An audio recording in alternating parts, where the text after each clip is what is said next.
বন্ধুরা একদম ঠিক জায়গায় ক্লিক করেছেন। ঘরে বসে gold facial pin of mask করতে চাইলে, আনওয়ান্টেড হেয়ার রিমুভ করতে চাইলে একদম ঠিক জায়গায় ক্লিক করেছেন। দেখুন, এর জন্য আমাদের নিয়ে নিতে হবে গোলাপের পাপড়ির গুঁড়ো, যেটা আমি অনলাইনে নিয়েছি। 1 চামচ নিয়ে নিন। গোলাপের পাপড়ি ভীষণ ভালো গ্লো করে, রং ফর্সা করে।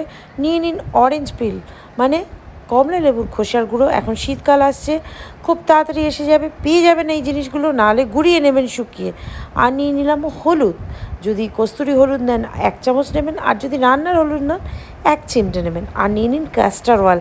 অনেকেই জানেন না ক্যাস্টর অয়েল রং ফর্সা করতে এবং স্কিন গ্লো করতে ভীষণ ভালো কাজ করে। আর নিয়ে নিন পিল অফ মাস্ক। এটা আমি এভারইউতে নিয়েছি পিল অফ মাস্ক। এই গোল্ড ফেশিয়ালটা করার জন্য এটা ভীষণ ভালো। যত শরীরে মানে মুখে যত আনওয়ান্টেড হেয়ার আছে সব কিছু কিন্তু রিমুভ করবে, ট্যান রিমুভ করবে।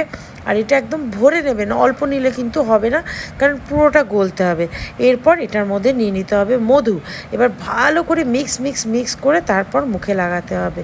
ভীষণ ভালো একটা গ্লো দেবে, স্কিন ফর্সা করবে, আর দারুণ স্কিনটা সফট করবে।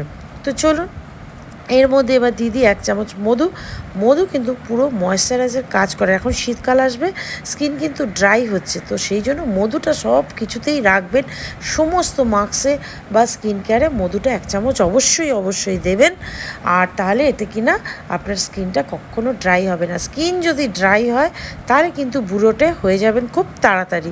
স্কিনকে কখনো ড্রাই হতে দেবেন না।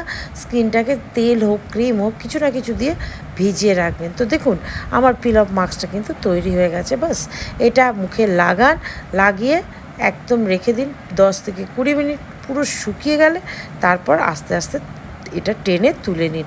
চাইলে টেনেও তুলতে পারেন, অথবা আপনি এটা ভেজা ন্যাকড়া দিয়ে পুছেও ফেলতে পারেন। যেটা আপনার সুবিধা আপনি সেরকমই করবেন।